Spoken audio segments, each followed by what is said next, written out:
सर्दियों में इस तरह के खाने तो सबको ही बहुत ज़्यादा अच्छे लगते हैं। जैसे कि अलग अलग तरह के पराठे हों, साथ चटनी हो, उसके साथ चाय हो, तो बस मज़ा ही आ जाता है। तो मैं आज आप लोगों के लिए बहुत ही ज़बरदस्त ये पराठे की रेसिपी लेके आई हूँ, जिसको आपने एक बार बना लिया ना तो बस आप बार बार बना के खाएंगे। तो रेसिपी की तरफ जाने से पहले अगर चैनल को सब्सक्राइब नहीं किया है तो रेड बटन पर क्लिक करके सब्सक्राइब कर लें। तो मैं यहाँ पे बना रही हूँ चने की दाल का पराठा। तो उसके लिए मैं एक मसाला पीस रही हूँ। उसमें मैंने 1 टेबल स्पून ज़ीरा ले लिया है। यहाँ पे ये मैंने 10 से 15 साबुत काली मिर्चें ले ली हैं, 3-4 लौंग ली हैं, 2 बड़ी इलायची ली हैं और इसको मैं पीस लूँगी। आप लोग चाहें तो साबुत भी ऐड कर सकते हैं, लेकिन फिर ये पीसने में बहुत ज़्यादा मुश्किल होती है इसको, तो काली मिर्चें वगैरह नहीं पिसती, तो इस वजह से मैंने पीस लिया है। और अब यहाँ पे मैंने दाल डाल दी है प्रेशर कुकर में। इसमें पानी ऐड कर दूँगी प्रेशर कुकर के हिसाब से। साथ मैंने यहाँ पे ये एक मीडियम साइज़ की प्याज ली है, 3-4 कलियाँ मैंने लहसुन की ले ली हैं, एक अदरक का टुकड़ा लिया है वो मैंने इसमें डाल दिया, और ये जो मैंने गरम मसाला पीसा था ना ये मैं डाल दूँगी। तो इस स्टेज पर आप लोग चाहें तो साबुत भी ये सारी चीज़ें ऐड कर सकते हैं, आप लोगों की अपनी चॉइस है। मैंने तो पीस के डाला है। और ये मैं डाल रही हूँ 1 टेबल स्पून भर के साबुत धनिया, और उसके साथ ही यहाँ पर अब मैं डाल दूँगी नमक टेस्ट के अकॉर्डिंग, और साथ अब मैं इसमें ऐड कर दूंगी ये हरी मिर्चें साबुत, और उसके साथ ही अब ये मैंने 7-8 ले ली हैं गोल लाल मिर्चें।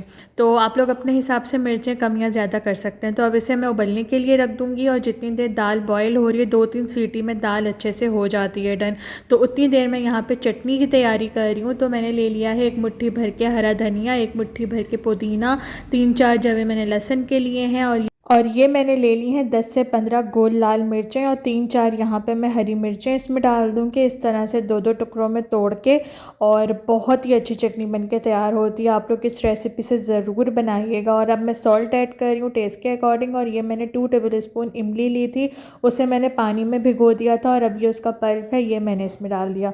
तो अब मैं इसकी चटनी पीस लूँगी, और यहाँ पर देखें जी चटनी पीस चुकी है, और इतनी ज़बरदस्त बनी थी ना ये चटनी कि मैं आपको क्या बताऊं। किसी भी पराठे के साथ आप इस चटनी को बना सकते हैं, लेकिन जो दाल का पराठा मैं आप लोगों के साथ शेयर कर रही हूँ ना, इसके साथ तो इस चटनी को लाजमी बनाइएगा, मज़ा आ जाएगा आपको। जितनी ये दिखने में टेस्टी लग रही है ना, उससे कई ज़्यादा ये खाने में टेस्टी थी। तो ट्राई लाजमी कीजिएगा। और ज़ाहिर है चटनी वगैरह तो ऐसी चीज़ें हैं ना कि बनी रखी हों तो यूज़ हो ही जाती हैं। और यहाँ पे देख लें दाल अच्छे से बॉईल हो गई थी, मैंने उसे निकाल के ठंडा कर लिया था, और अब मैं इसको यहाँ पे मैशर की मदद से मैश कर रही हूँ।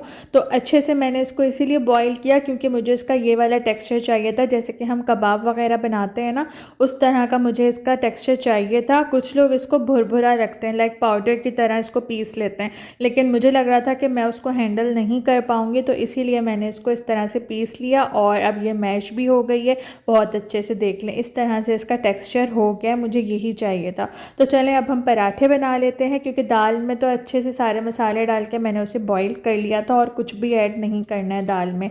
तो यहाँ पे मैं 2 लेयर वाला बना रही हूँ क्योंकि ये इजीली बन जाता है। मैंने कोशिश की थी, और एक पराठा ना मैंने सिंगल पेड़े वाला भी बनाया था, लेकिन वही हुआ जिसका मुझे डर था कि वो थोड़ा सा ना फट गया था, तो इसलिए वो तो मैंने आप लोगों को नहीं दिखाया, लेकिन मैंने ट्राई किया था।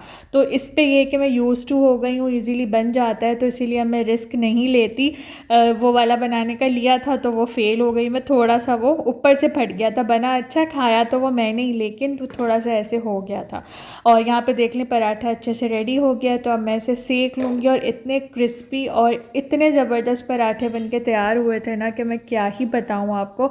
ये पराठे ना मैंने अपने हस्बैंड की फरमाइश पे बनाए, बिकॉज़ उन्हें बहुत ज़्यादा पसंद है। तो पहले तो मुझे रोटी पराठे वगैरह इतने अच्छे आते नहीं थे बनाने, लेकिन अब अल्लाह का लाख लाख शुक्र है कि मैं ये बना लेती हूँ।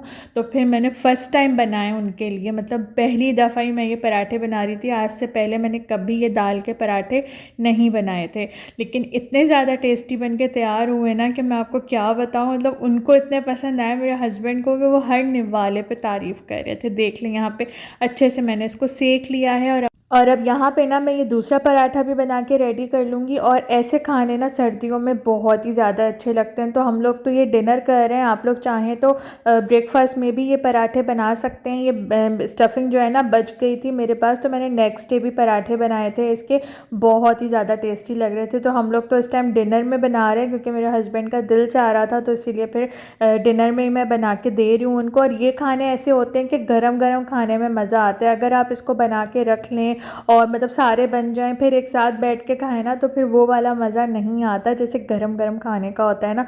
तो फिर मैंने अपने हस्बैंड को यही कहा कि आप शुरू करें खाना और फिर मैं बना के आ रही हूँ, तो मैं भी आपको ज्वाइन कर लेती हूँ। लेकिन वही बात है कि टाइम लगता है, अच्छे से सेकना पड़ता है इसको, सिलेंडर पे थोड़ा सा ये है कि किनारे सेकने में ना टाइम लग जाता है। तो देख लें यहाँ पे मेरा ये दूसरा पराठा भी रेडी हो गया और ये पराठे ना बहुत ही फटाफट से बनकर तैयार हो गए। मतलब मुझे ऐसा लग रहा था कि बहुत ज़्यादा टाइम लगेगा इसमें, लेकिन पता भी नहीं चला क्योंकि मैंने दाल प्रेशर कुकर में बॉईल की थी, तो उसमें तो वाकई टाइम इतना शॉर्ट हो जाता है, इतनी जल्दी से बॉईल हो गई दाल। और उसके बाद आटा तो मैंने पहले ही गूंद के रख लिया था, तो पराठे बनाने में तो बिल्कुल टाइम नहीं लगा और जितनी देर दाल बॉईल हुई उतनी देर मेरी चटनी भी बन गई। तो इस तरह के खाने ना लगता है कि टाइम टेकिंग होंगे लेकिन होते नहीं हैं, और अब प्रैक्टिस हो जाए तो फिर तो बिल्कुल ही पता नहीं चलता। तो अब तो मुझे ये कि पराठे बनाने की प्रैक्टिस हो गई है, शुक्र अल्हम्दुलिल्लाह। देख लें यहाँ पे ये वाला पराठा भी कितना अच्छा सा रेडी हो रहा है। और अभी मैं आपको दिखाती हूँ खोल के कि मतलब स्टफिंग चारों तरफ थी, कोई ऐसा मतलब किनारा नहीं था जहाँ स्टफिंग ना हो, अच्छे से स्प्रेड हुई थी। क्योंकि इस वाले पराठे में ना मैंने थोड़ी फैला फैला के रखी, तो इस वजह से वो और इवनली स्प्रेड आउट हो गई थी। और मेरे साथ ना हमेशा ये होता है कि जो लास्ट का पराठा बनता है ना वो सबसे अच्छा बनता है पता नहीं क्यों इस तरह से लाजमी मेरे साथ ये वाली सिचुएशन होती है कि जो लास्ट वाला पराठा मैं बनाती हूँ ना वो सबसे अच्छा बनता है।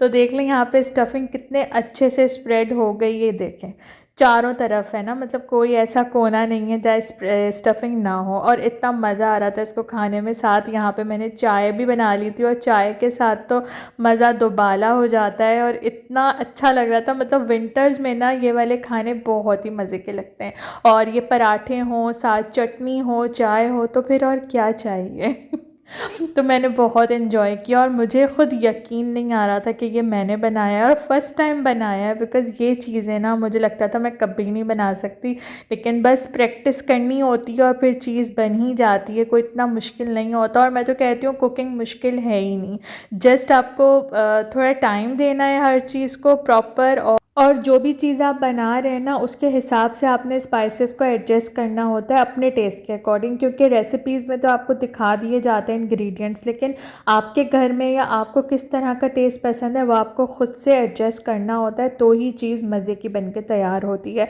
तो कुछ लोगों को ज़्यादा मिर्चें पसंद है तो वो चटनी में ज़्यादा मिर्चें भी कर सकते हैं, या फिर जो दाल उबलते हुए मैंने मिर्चें ऐड की थी उसको बढ़ा सकते हैं, तो वो आप लोगों की अपनी चॉइस है। और कुछ कम खाते हैं तो आप लोग कम भी कर सकते हैं। तो ये कुछ चीज़ें होती हैं कुकिंग में जो अगर एक दफ़ा आप लोगों को समझ में आ जाए ना तो फिर कुकिंग मुश्किल नहीं है। तो चलें अब मैं आपसे नेक्स्ट वीडियो में मिलूँगी। अल्लाह हाफ़िज़।